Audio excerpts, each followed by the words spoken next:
Hormuz straight में Iran की हालिया मिसाइल हमलों में एक भारतीय क्रू मेंबर की मौत हो गई। यूएई के रक्षा मंत्रालय के मुताबिक होर्मुज़ में ओमान के समुद्री क्षेत्र के पास उसके 2 तेल टैंकरों पर ईरान की 2 क्रूज मिसाइलों से हमला किया गया। ओबासा और अल बहिया नाम के टैंकरों पर हुए इस हमले में 6 भारतीयों समेत 8 लोग भी घायल हुए हैं।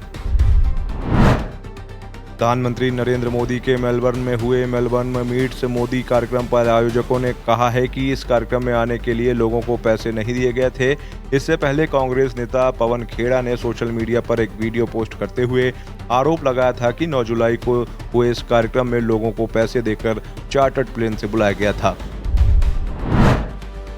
तमिलनाडु के तिरुवल्लुर जिले के गुम्मिडीपुंडी सिपकोट औद्योगिक क्षेत्र में एक निजी मेटल स्मेल्टिंग फैक्ट्री में बॉयलर फटने के बाद आग लग गई। हादसे में बिहार के 24 साल के रवि रंजन की मौत हो गई, वहीं 8 कर्मचारी घायल हैं।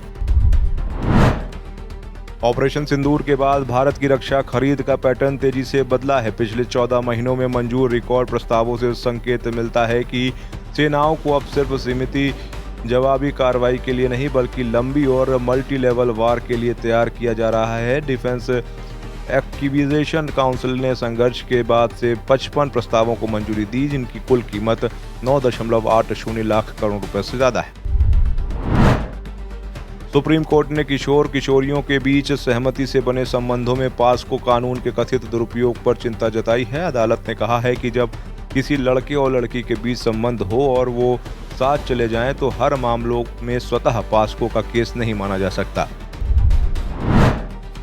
गुजरात के चांदीपुरा वायरस को लेकर चिंता लगातार बढ़ती जा रही है। पिछले 1 महीने में संक्रमण की आशंका के बीच 12 बच्चों की मौत हो चुकी है। इनमें से 3 बच्चों में चांदीपुरा वायरस संक्रमण की आधिकारिक पुष्टि हुई है, जबकि 9 अन्य बच्चों की मौत का कारण भी इसी वायरस को माना जा रहा है। हालांकि इसकी अंतिम पुष्टि लैब रिपोर्ट आने के बाद ही होगी। संक्रमण के संदिग्ध मामले गांधीनगर, साबरकांठा, खेड़ा, अरावली और पंचमहल समेत कई जिलों में सामने आए हैं।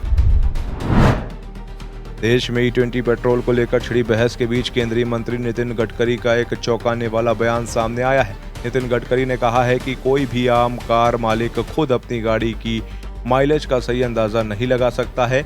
उन्होंने जोर देकर कहा कि वाहन चालकों को इसके लिए अधिकृत डीलरों के टेस्टिंग उपकरणों पर ही भरोसा करना चाहिए। समाजवादी पार्टी के राष्ट्रीय अध्यक्ष और उत्तर प्रदेश के पूर्व मुख्यमंत्री अखिलेश यादव ने केंद्र सरकार की एथेनॉल मिश्रित ईंधन नीति की कड़ी आलोचना की है। उन्होंने एथेनॉल को मुनाफाखोरी का एक नया नाम बताते हुए आरोप लगाया कि ये सरकार एथेनॉल उत्पादकों और तेल कंपनियों के बीच की एक ऐसी साझेदारी है जो सरकारी स्तर पर मिलावट को बढ़ावा दे रही है। झांसी के लहचूरा थाना क्षेत्र के ग्राम चकारा में देशी शराब की दुकान के विरोध में महिलाओं का गुस्सा फूट पड़ा। आक्रोशित महिलाओं ने दुकान पर पहुंचकर हंगामा किया, शराब की बोतलें सड़क पर फेंक दी और दुकान में तोड़फोड़ कर दी। ग्रामीणों का आरोप है कि स्कूलों और मंदिर के पास संचालित इस दुकान को हटाने की मांग लंबे समय से की जा रही थी। घटना का वीडियो अब सोशल मीडिया पर तेजी से वायरल हो रहा है। आगरा के MM गेट थाना क्षेत्र में घर में घुसकर एक युवक पर जानलेवा हमला किए जाने का मामला सामने आया है। पीड़ित का आरोप है कि फरमान समेत कई नामजद आरोपियों ने लोहे की रॉड, संबल, चेन और बेसबॉल डंडे से हमला कर उसे गंभीर रूप से घायल कर दिया। आरोप है कि हमलावर युवक के गले में चेन डालकर उसे घर से बाहर घसीट कर ले गए और बेरहमी से मारपीट की, जिससे वो लहूलुहान होकर बेसुध हो गया। आगरा के फतेहपुर सीकरी क्षेत्र की पुलिस कार्रवाई को लेकर दर्जनों ग्रामीण कलेक्ट्रेट पहुंचे और पुलिस उपायुक्त वेस्ट को ज्ञापन सौंपकर निष्पक्ष जांच की मांग की। ग्रामीणों ने आरोप लगाया कि पुलिस की लगातार दबिश के डर से गांव के पुरुष घर छोड़ने को मजबूर हैं, जबकि घरों में केवल महिलाएं और बच्चियां रह गई हैं। शिकायतकर्ताओं ने इंस्पेक्टर क्राइम और चौकी इंचार्ज पर रिश्वत लेने, 2 युवकों को झूठे मुकदमे में जेल भेजने के गंभीर आरोप लगाए। मरणोपरांत स्वर्गीय Padmashri doctor BK Jain life time achievement award से सम्मानित परमहंस संत रणछोड़ दास जी द्वारा स्थापित विश्व ख्याति लब्ध सदगुरु नेत्र चिकित्सालय जानकी कुंड के ट्रस्टी एवं निदेशक रहे स्वर्गीय पद्मश्री डॉक्टर BK जैन को vision 2020 the right to sight India द्वारा शंकरा आई हॉस्पिटल बेंगलोर में लाइफ टाइम अचीवमेंट अवार्ड से सम्मानित किया गया। इस आयोजन का मुख्य उद्देश्य समाज में दृष्टिहीनता की रोकथाम और नेत्रदान के महत्व पर प्रकाश डालना था। इस कार्यक्रम में देश विदेश के लगभग 180 एनजीओ के अधिकारी और कर्मचारियों ने प्रतिभाग किया।